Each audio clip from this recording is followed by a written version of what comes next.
Pessoal, boa noite para todo mundo. Acho que sejam muito bem-vindos a mais um encontro aqui do Núcleo da ABC2 em Maceió. E ao longo de algumas semanas, a gente vai falar um pouquinho sobre alguns temas no contexto da pandemia, né?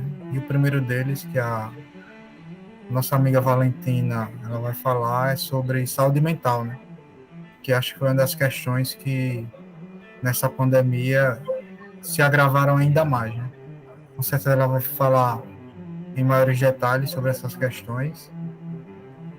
E com a ajuda de Deus, certamente vai ser muito enriquecedor para a gente. Valentina, receba a gratidão do grupo desde já pela sua disponibilidade de estar aqui com a gente. Ela que também é uma amiga nossa, né, gente? Mas eu conheço ela desde o IFAL, desde a década passada, né? Para aparentar que a gente é velho, e já está em Verdade. outra década. E também ali a gente trabalhamos juntos, né? Ela atuou mais na CRU, nos movimentos cristãos estudantes, ela atuou mais na CRU, enquanto eu fiquei mais no grupo de apologética, mas sempre que eu podia, eu estava ajudando ali também na CRU, estava participando das reuniões. Então, vou fazer uma oração rápida e logo em seguida a Valentina vai apresentar. E como de costume, a gente pede para os microfones estarem desligados. E logo depois que ela apresentar, a gente pode partir para as perguntas ou comentários que vocês tinham, que vocês porventura venham. Então, fazer uma oração. Logo em seguida, a Valentina vai apresentar. Senhor, nosso Deus, nosso Pai, muito obrigado por tudo. Obrigado pela oportunidade de estar aqui, Deus, por cada pessoa que chegou também. Enfim, cada um que está aqui, eu acredito que será muito enriquecido, Deus, por essa palestra, por essa apresentação.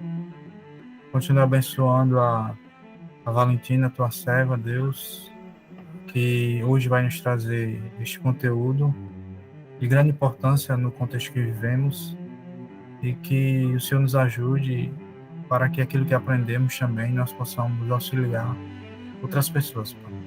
Muito obrigado por tudo, em nome de Jesus. Valentina, fica à vontade, se tiver qualquer coisa, só falar, viu, que eu tô por aqui. Tá certo, Ed. Desde já, eu gostaria de agradecer, primeiramente, o convite que foi feito a mim, por Pedro Paes, por Ed, pela confiança, né, de vocês, de estarem me chamando para discutir um tema tão atual, tão em voga, né, tão importante nos nossos dias, que é o tema saúde mental, refletindo esse tema dentro do contexto da pandemia. Pessoal, eu vou começar a apresentar aqui, tá?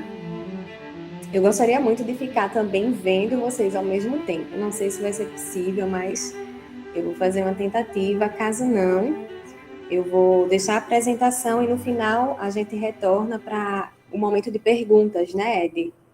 Isso. Pronto.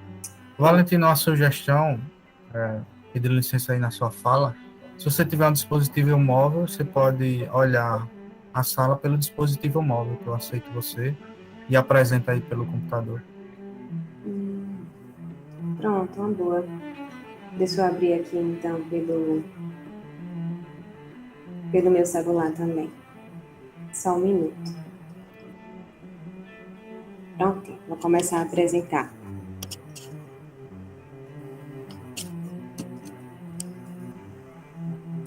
Estão acompanhando aí, pessoal?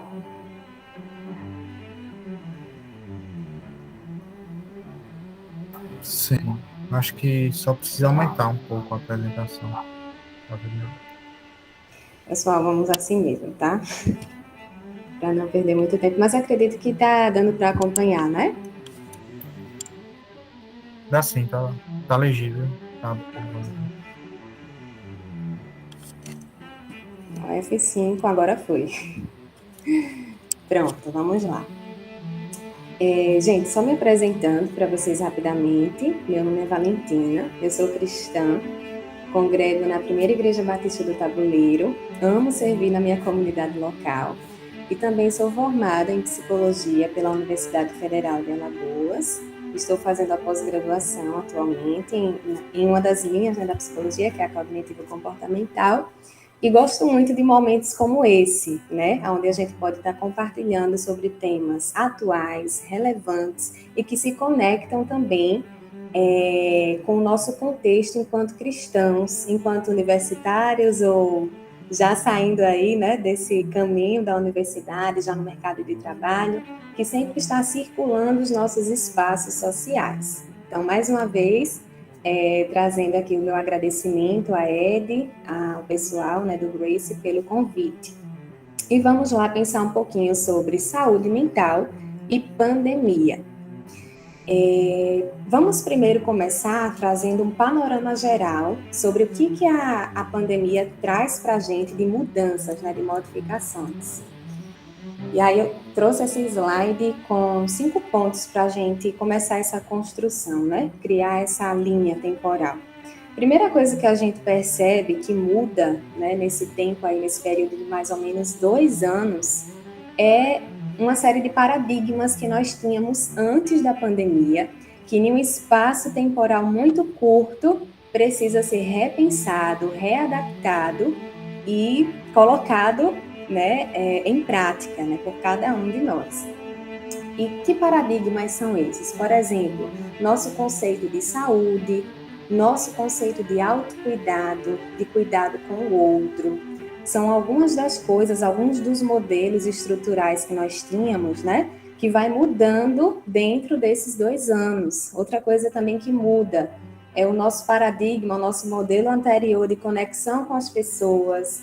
Antes o contato físico ninguém questionava, né? Não havia esse cuidado, apesar de que já existiam as doenças virais, mesmo assim, esse cuidado, esse olhar não era tão enfatizado como passou a ser depois do surgimento da Covid-19, né? E as outras cepas que veio posteriormente.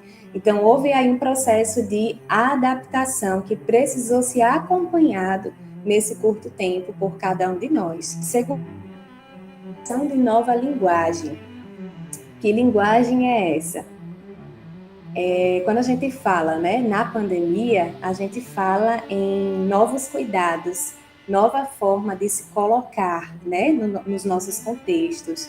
A gente tem agora uma linguagem comum do medo, a ansiedade, se vai ser contaminado, se não vai, o que é que vai acontecer, o que não vai. Outra coisa, outra linguagem que passa a ser comum, a linguagem técnica e médica, né, de falar sobre vírus, falar sobre conceitos, falar sobre cepas, que era uma coisa que estava muito distante, né, da gente. A gente não conversava muito sobre isso.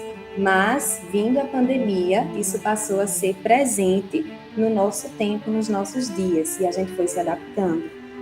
Mais uma mudança que aconteceu foram os novos comportamentos, que está dentro daquela ideia das mudanças de paradigmas, né, que eu já comecei a falar aqui no comecinho desse slide.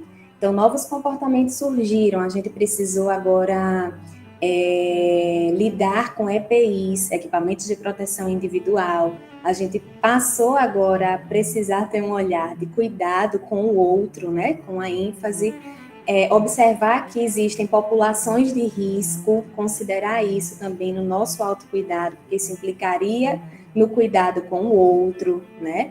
Então, foram várias questões aí que a gente precisou ir lidando ao longo desses 2 anos.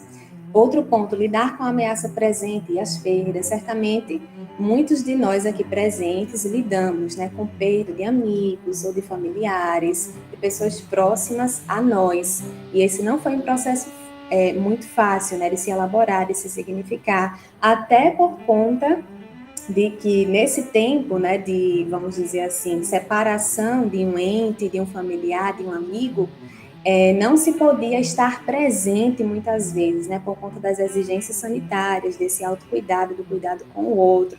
Então, imagina, né, a quantidade de informações novas para a gente lidar. E, por fim, eu coloquei aqui o ponto avanço na ciência, né, que também foi uma mudança que aconteceu nesses 2 últimos anos e que a gente está tentando acompanhar aí, né, o que se segue. Se a gente tinha uma vacina antes que era elaborada mais ou menos em 10 anos, nesse tempo a gente precisou ter uma vacina elaborada em uma escala temporal muito menor para atender uma população não a nível de região, não a nível de país, de continente, mas a nível de mundo, né? Então, o avanço científico realmente foi uma das evidências de mudanças que nós tivemos nesse período, né, de pandemia. E aqui a gente segue pensando, então, claro que quando a gente fala, né, nesse contexto de saúde mental, aliás, nesse contexto pandêmico, a gente vai ver uma implicação direta dessas situações que a gente comentou até aqui na nossa saúde mental. É como se colocasse à prova a nossa saúde mental, né? Uma forma da gente mensurar se a gente estava olhando para a saúde mental, se não estava, se a gente sabia o que era, se já havia uma importância, uma implicação, uma intencionalidade nisso ou não. E aí eu queria destacar uma coisa para vocês. Quando nós passamos por um processo de mudança como este, que eu contextualizei no primeiro slide, nosso cérebro ele precisa de um tempo para captar toda essa informação e assentar essas informações, né? Armazenar, consolidar. E a isso a gente fala, né? A gente chama que essa capacidade que nosso encéfalo tem é a neuroplasticidade. Acredito que vocês já devem ter ouvido falar, né? Neuroplasticidade cerebral. E aí, o que se refere esse nome, esse termo? Se refere à capacidade que o nosso encéfalo tem de se adaptar a essas modificações. Ele pode mudar não só de função, mas de estrutura física, né? Por exemplo, se nós entramos em contato com uma informação nova e passamos muito tempo sem utilizar aquela informação, o nosso encéfalo vai descartar aquela informação para atuar no seu modo econômico, né? Que aquilo que não é utilizado pelo cérebro, ele descarta. Então, essa é uma das evidências que nosso cérebro, ele possui essa capacidade, né, de neuroplasticidade, ou seja, ele não é algo rígido, ele é algo flexível. Então, o que acontece é que nós não tivemos tempo, né, para elaborar todas essas informações no nosso encéfalo, e isso trouxe um impacto direto na forma como a nossa saúde mental iria se colocar, iria, vamos dizer assim, ser afetada ou não a partir deste tempo, né? E aqui eu queria trazer um pouquinho sobre o que é o mito, né, quando a gente fala no conceito de saúde mental, e quais são os dois eixos que se implicam na saúde mental. O mito sobre saúde mental é nós pensarmos que saúde mental seria a ausência de doenças, né, ou transtornos mentais. Quando nós falamos em saúde mental, na verdade, a gente está falando em pelo menos dois eixos. A OMS não traz um conceito específico para a saúde mental, mas ela traz alguns eixos para que a gente compreenda melhor, né, essa dimensão. E aí, o primeiro eixo a gente poderia entender a harmonia entre os desejos, as capacidades, as ideias e as emoções. Essa é a primeira parte. E essa parte diz respeito ao meu relacionamento comigo mesmo, né, o chamado relacionamento intrapessoal. Já o segundo eixo diz respeito ao meu relacionamento com o mundo, interpessoal, que é a capacidade de manter o equilíbrio na reação às exigências da vida. Então, quando eu tenho essa manutenção, né, entre o eixo 1 e o eixo 2, eu tenho a saúde mental fortalecida, né, potencializada, positiva. Tá dando para acompanhar, pessoal? Vou seguir aqui, então. E aí eu trouxe aqui alguns dados, né? Pronto, a Zaine comentou aqui. Eu trouxe aqui para vocês alguns dados para a gente pensar o que aconteceu, né, na saúde mental da população enquanto Brasil nesse tempo. E aí esses dados são de estudos entre 2020 e 2021. Primeiro dado que eu trouxe. Durante a pandemia, a saúde mental piorou para 53% dos brasileiros, né? E isso é um dado da Organização Mundial da Saúde. O segundo, o Brasil é o primeiro país mais ansioso e o quinto mais depressivo do mundo. Olha que dado, né? Alarmante. Olha que posição. E o terceiro ponto, que eu vi em um estudo da Global Student Survey, e já contextualizando, acredito que para muitos dos que estão aqui presentes, né, nesse contexto mais universitário, sobre estudantes universitários no Brasil. E esse estudo destacava que 7 em cada 10 estudantes universitários declararam que a pandemia impactou negativamente a sua saúde mental. Depois eu posso até compartilhar, esse estudo é bem interessante, posso deixar para vocês darem uma olhadinha e veem, né, melhor os resultados. Interessante que desses 76% de estudantes universitários no Brasil que declararam, né, estar com impacto negativo, apenas 21% desse total declarou ter buscado ajuda, né, nesse sentido da saúde mental. E esse estudo não foi feito só a nível de Brasil. Vocês viram aí que a instituição é uma instituição internacional. Ele foi feito com 21 países, né? E dentre esses 21 países, o Brasil, ele liderou essa escala de universitários mais ansiosos. Então, isso aponta para alguma coisa. E aí eu queria parar e deixar uma reflexão para vocês nesse sentido. Será se o resultado dessa pesquisa não aponta para alguma coisa que já estava lá atrás, antes da pandemia, né, para uma falta de intenção, de busca sobre saúde mental pelos brasileiros, pelos universitários, enfim, pelos trabalhadores, né, pela nossa população, né, enquanto nação? Parece que isso aponta para alguma coisa já, um problema antigo. Por isso que o Brasil ele aparece aí liderando, né, essa escala, no caso dos estudantes universitários. E aqui eu trouxe uma pergunta para vocês. Quando a gente fala em saúde mental, não sei se vocês já pararam para pensar nesses últimos 2 anos como é que anda a sua saúde mental. Se esse equilíbrio, né, entre as situações adversas que acontecem, esse equilíbrio entre as emoções, entre os pensamentos, os comportamentos, as atitudes, está mantido, está estável, ou está muito oscilante, ou tem alguma coisa que está fugindo, que está incomodando, que está deixando você, de repente, noite sem dormir, né? A questão dos distúrbios no sono, ou está realmente impactando o seu dia a dia, o seu estilo de vida, de uma maneira que você pare e diga, poxa, preciso rever, né? Preciso observar se tem alguma coisa aí que eu possa investigar melhor com alguém especializado, para que a partir daí eu possa trabalhar a saúde mental e ter essas condições aqui que estão questionáveis melhoradas. E aqui eu coloquei o que é que você faz, né, para cuidar da sua saúde mental.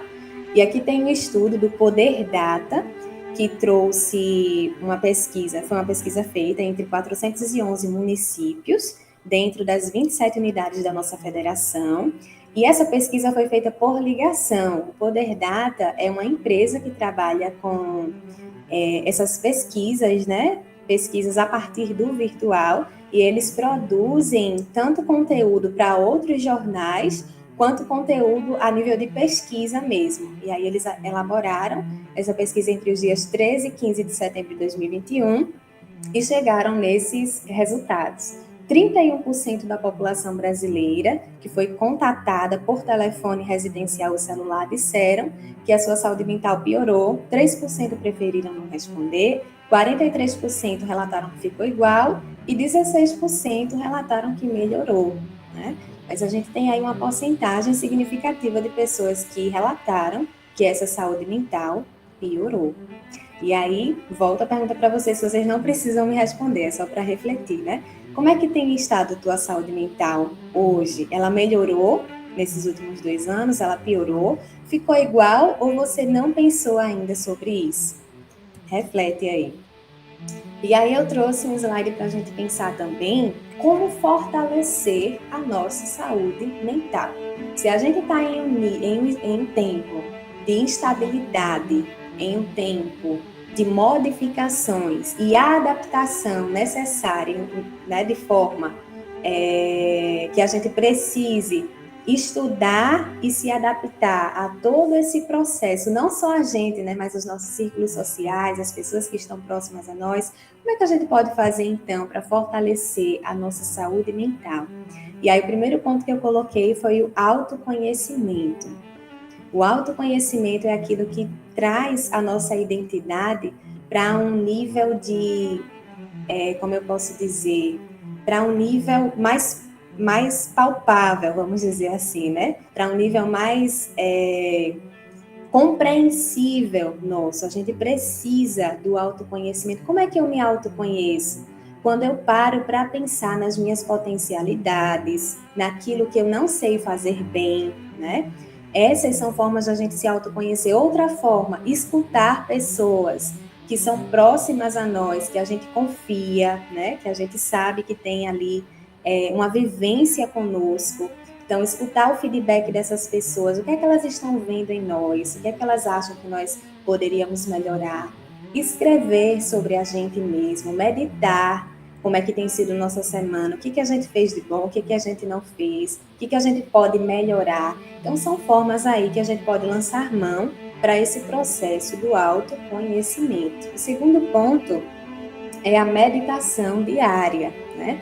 E essa meditação é da forma mais simples possível. É você tirar um tempo para pensar como foi esse dia, para pensar como você agiu e reagiu diante das situações que apareceram para você, né?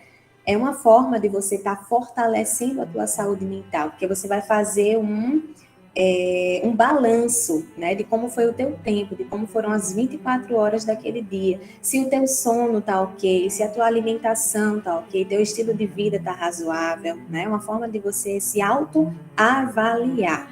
Terceiro ponto, valorização dos laços afetivos. Isso é muito importante. Quando eu pensei nesse ponto aqui, que traz o fortalecimento da saúde mental, eu lembrei do povo de Israel. Se tem um povo que tinha um vínculo forte, tinha uma identidade social, era o povo de Israel. Interessante que eles passaram por muitas situações difíceis, né? Eles passaram por perdas, eles foram dispersos, eles tiveram seu território invadido mais de uma vez por nações estrangeiras, tiveram imposição de cultura de outros povos, perdas irreparáveis. Teve em uma época também que o seu povo, parte do seu povo, né, foi dizimado, mais recente. Depois eles conseguiram retornar, né, para o seu espaço, para o seu local, e eles conservaram a sua identidade enquanto povo, porque não era uma questão de identidade individual apenas. Eles tinham uma identidade coletiva. Eles têm, aliás, uma identidade coletiva. E isso é um marco fundamental também para uma saúde mental fortalecida. São esses laços sociais, né? Quem é o grupo ou quais são os grupos que você faz parte hoje? Na tua faculdade, ou no teu trabalho, ou na igreja, ou as pessoas, a tua vizinhança. Quem são essas pessoas que fazem parte? Você valoriza esses laços afetivos? Esses laços constroem também e fortalecem ou não a nossa saúde mental. Quarto ponto, que também vai nos ajudar aí bastante, né, na nossa saúde mental, é a desconexão temporária de tecnologias, que hoje é um desafio gigante, tendo em vista que tem pessoas que trabalham, né, por meio das tecnologias, mas sempre é bom tirar um período para ficar ali ausente, para ficar distante, para se conectar com as pessoas, para deixar que os sentidos, né, os 5 sentidos, realmente possam ter ali, ser desenvolvidos, né? Por exemplo, às vezes quando a gente passa muito tempo diante das telas, a gente não vai ter contato com a natureza, né? Não vai ter alguns sentidos aguçados, porque a gente está focando e passando bastante tempo diante de um computador, diante de um celular. Então é bom sempre parar para avaliar e tirar um tempo para realmente se ausentar das tecnologias, nem que seja uma horinha ou 2 por semana, né? E aí eu coloquei também para a gente pensar que não basta, né, a gente traçar o fortalecimento da saúde mental em um nível intrapessoal, eu comigo mesma. Eu preciso considerar também quais são os desafios que eu vou ter no meu convívio com outras pessoas. E aqui eu listei alguns desses desafios quando a gente pensa no lar. Como nem todos aqui estão no ambiente acadêmico, como nem todos aqui estão no ambiente laboral, como nem todos aqui, não sei, né, estão congregando no momento, espero que sim, mas se não estiverem. Então, um ambiente comum para todos nós aqui nessa chamada, acredito eu, que seja o nosso lar, o espaço onde a gente passa bastante tempo e aonde durante a pandemia a gente realmente precisou, né, fomos de certa forma, orientados a estar nesse espaço aí a maior parte possível, né, do nosso dia, trabalhar home office, fazer tudo através do nosso lar. E aí, 4 desafios principais surgiram. Primeiro, os nossos gostos e pensamentos diferentes começaram a se revelar ainda mais, a terem mais potência, porque a gente, quanto mais tempo se passa, mais a possibilidade de conflitos serem gerados, né? E aí vem o segundo ponto, expectativas diferentes dentro do contexto do lar, experiências diferentes e, por fim, o tempo juntos, né? O tempo junto também, como eu já falei para vocês, é algo bom, mas muitas vezes, por essas diferenças que há de ser humano para ser humano, de história de vida para história de vida, a gente acaba aí tendo um ambiente potencial para conflitos. E aí, algumas coisas são necessárias, né, da gente ver, da gente considerar, para que esses desafios sejam minimizados. Primeira coisa é a compreensão de que cada um tem uma história de vida, né, de que cada um tem ali uma perspectiva. E a segunda coisa é a escuta. Para que eu considere o outro, eu preciso saber o que está se passando na mente dessa pessoa. Então, eu parar para escutar, eu parar para saber o que é que está acontecendo com o meu familiar, o meu irmão, o meu pai, a minha mãe, seja lá quem estiver aí nesse contexto da minha família, né? Dentro da casa onde eu estou. De repente, pode ter até aqui algum estudante que não está morando com os pais, né? Por questão de estudo, mora em uma cidade diferente, não sei.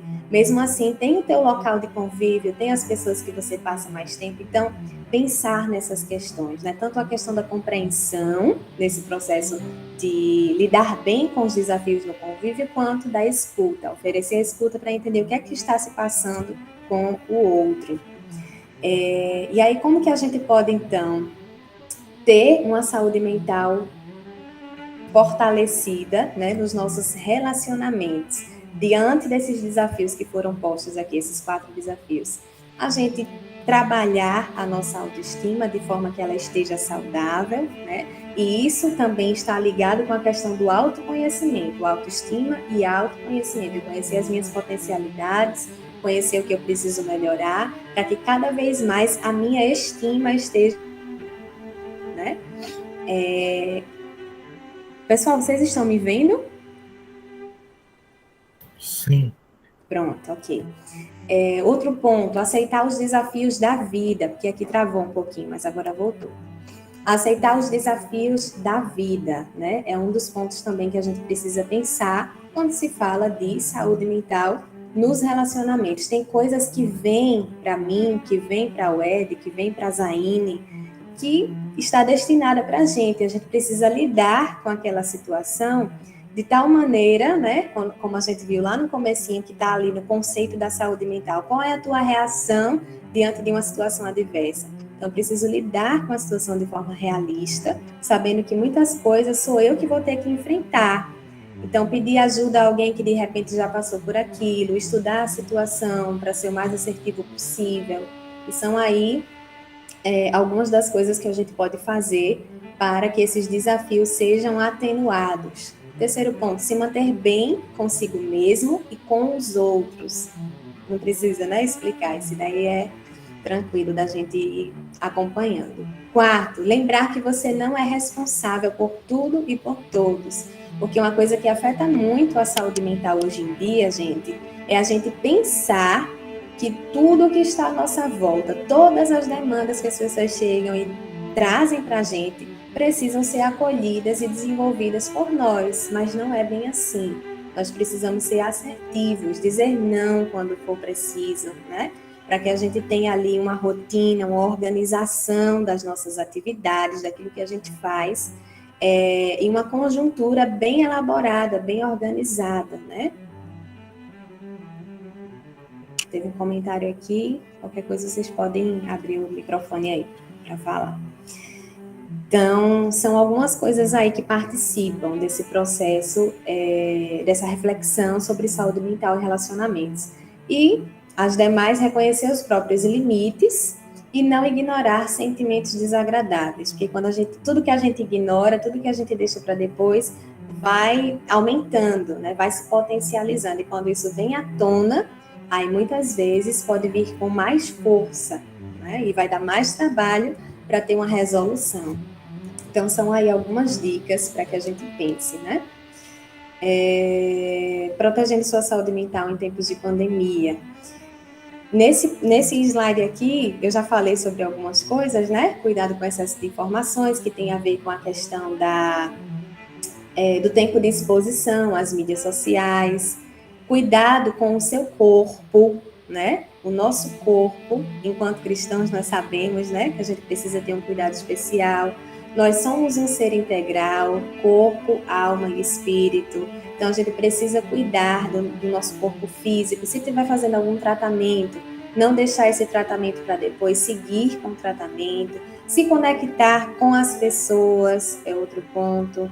Estabelecer uma rotina que você possa praticar também, né, a sua resiliência. E, se precisar, buscar uma ajuda especializada. São outras maneiras aí, de forma mais geral, não só no âmbito dos relacionamentos, né, que a gente pode proteger nossa saúde mental. Atitudes para um mundo com mais saúde mental. Aqui eu coloquei só a título de curiosidade, porque esses tópicos aqui, eu separei 7, né? Ele está dentro de 12 atitudes que foi contemplada pelo folheto, né, desse ano, da campanha Janeiro Branco. E aí eu achei bastante interessante, eu vou destacar só os 2 últimos, que é sentidos próprios de vida, que já foi considerado, já está sendo observado pela ciência, de como o sentido na vida do ser humano traz para ele uma possibilidade de potência, né, quando se fala em saúde mental, uma possibilidade de regeneração, de reabilitação. E, em último lugar, desses 12 pontos, está a espiritualidade saudável. Se vocês quiserem conferir na íntegra, o folheto está disponível no site janeirobranco.com. Então, vocês podem estar dando uma olhadinha lá nas 12 atitudes para um mundo com mais saúde mental. Essa espiritualidade saudável de que se trata o folheto, ela é no sentido mais amplo mesmo, né? Não diz respeito a uma fé específica, diz respeito à capacidade que o ser humano tem de se conectar com o transcendente. Mas isso já traz para nós um pequeno vislumbre de como a nossa fé, né? Acredito que a maioria aqui que está presente são cristãos, então isso traz um vislumbre para a gente de como a nossa fé também ela é um fator, né, primordial e essencial para a manutenção da nossa saúde mental. E hoje a ciência e vários estudos já trazem, né, essa questão aí para que a gente pense, para que a gente reflita, né? E eu acho isso bastante interessante de estar presente aí em um dos pontos, né? Em um folheto que é mundialmente conhecido. Implicações da pandemia. Quando a gente pensa, né, nesse contexto, em tudo que a gente tem vivenciado, algumas coisas a nossa população acabou estando mais exposta, né? Algumas situações, algumas adversidades a gente acabou estando mais exposto. Por estar muito tempo dentro do ambiente familiar, muitas mulheres acabaram estando mais expostas, né? A questão de agressões psíquicas, agressões físicas. E aqui eu trouxe um dado do Datafolha que diz que 24,4% das mulheres no Brasil sofreram algum tipo de agressão no ano de 2021. E isso é um dado alarmante. Não só as mulheres, mas a gente tem acompanhado, né, nos telejornais também, o aumento da violência, né, intrafamiliar também com crianças, né? Então, são situações que a gente olha e a gente percebe que é um efeito aí de toda essa conjuntura, de toda essa modificação que a gente comentou lá no comecinho dessa apresentação, que nós acabamos precisando nos adaptar com uma rapidez muito grande, né? De forma muito brusca, assim, muito bufo, né? Mas que ao longo do tempo isso vai trazer implicações para a sociedade de forma geral. Quando se olha esse contexto das mulheres, aqui esse dado que eu trouxe foi a nível de Brasil, mas quando se olha a nível de mundo, outro estudo que foi divulgado pela OMS mostrava que 5 em cada 10 mulheres sofriam agressões, né, nos últimos anos. Então, isso também é uma implicação, isso a nível mundial, né? Então, também não é uma porcentagem pequena, é uma porcentagem grande. E a gente precisa olhar para isso e observar, né? Como é que tem sido nos nossos núcleos, nos nossos contextos sociais, como é que está na minha casa? Se eu ver que alguém está passando por uma situação assim, por uma situação de exposição, por uma situação de vulnerabilidade ou de saúde mental comprometida, como é que eu posso direcionar essa pessoa para buscar uma ajuda, né, especializada? Outro dado também que a gente vê acontecer, né, nesses últimos 2 anos é um aumento dos transtornos mentais ou das síndromes mentais. Só para diferenciar para vocês, o transtorno mental a gente pode entender da seguinte maneira. Imagina comigo uma via com vários carros. De repente, ao lado dessa via tem uma barragem que começa a deslizar e essa barragem ela vai atravessar a pista, ela vai interromper, né, a pista. E aí esses carros eles não vão estar no seu fluxo contínuo mais, porque há alguma coisa ali que interrompeu, que criou um transtorno na via, né? Então, o transtorno mental seria basicamente isso. É quando a conexão sináptica de um neurônio para outro, sendo de A para B, não consegue fazer esse caminho. Vai de A para C, até que aquela situação que está causando um transtorno ali na conexão, né, neuronal saia e aquele fluxo volte a ser contínuo. Esse é o transtorno mental. Já a síndrome mental é uma coisa um pouco mais agravada. Síndrome mental são sinais, é um conjunto de sinais ou sintomas que alguém vai apresentar que pode direcionar para um diagnóstico só de condição psíquica, né? Ou mais de um diagnóstico, problema que precisa ser trabalhado naquela pessoa. Então, tá aí a diferença, né, entre transtornos mentais e síndromes mentais. E aqui eu destaquei alguns que têm crescido muito nos últimos anos. Nos últimos 2 anos, né, nesse tempo de pandemia. Síndrome do pânico, TAG. TAG é o transtorno de ansiedade generalizada, certo? Somatização. Somatização, basicamente, né, para que vocês compreendam, é quando algo que já está assim chegou no nível de esgotamento máximo na nossa mente, já está explodindo ali de pedir, né, de trazer informações para o nosso corpo que a gente precisa buscar ajuda, mas por não buscar e por não trabalhar aquele conteúdo psíquico, aquela informação do nosso encéfalo vai ser enviada para o nosso corpo em formato de sintoma. E esse sintoma pode ser uma dor crônica que ninguém consegue identificar a causa originária, pode se manifestar como, por exemplo, uma gastrite nervosa, pode se manifestar como ronchas no corpo, de diversas formas. Então, esse é o conceito de somatização. É algo que é as doenças psicossomáticas, né, que começam na mente e depois passam para o soma, o corpo, em uma situação de emergência, quando o corpo quer realmente alarmar e dizer, preciso de ajuda. Outro ponto também, os distúrbios do sono têm crescido muito, né, o número, as demandas dentro da clínica nesse sentido, estresse, síndrome de burnout. Não sei se vocês já ouviram falar nessa síndrome, gente. A síndrome de burnout, ela acontece geralmente, né, dentro de ambientes de trabalho, com pessoas que estão em trabalho. Burnout, traduzido para o português, é esgotamento. Então, é a síndrome do esgotamento. É quando alguém se dedica exageradamente ao trabalho e vai nessa compulsão por trabalho, deixando lazer, deixando família, deixando coisas que fazia antes, que eram participantes da rotina, e se dedicando e vinculando a ideia de bem-estar à produtividade no trabalho. E isso pode chegar a um nível tal que a pessoa muitas vezes precisa até de internação, de acompanhamento psiquiátrico e psicoterápico para poder se reabilitar.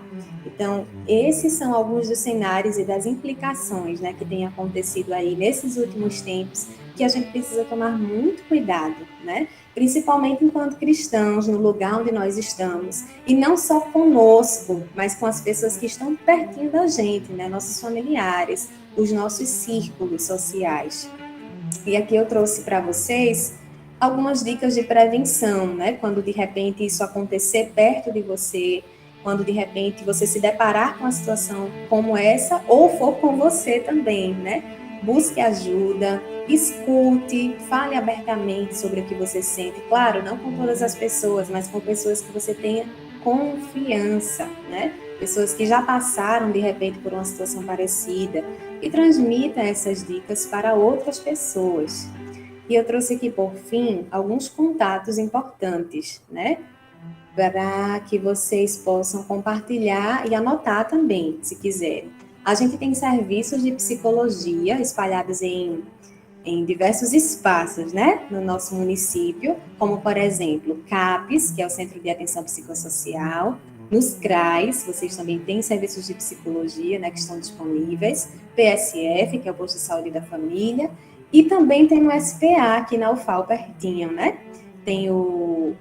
fica dentro do Instituto de Psicologia, é uma sala que é o Serviço de Psicologia Aplicada, onde tem estudantes e psicólogos técnicos que trabalham atendendo tanto a comunidade da redondeza da UFAL, né, quanto os próprios estudantes. Então, fica aí, né, todas essas informações, esses contatos, para que vocês possam também repassar para outras pessoas. E o meu muito obrigada, gente. Se vocês tiverem alguma pergunta, alguma coisa para falar, estou à disposição.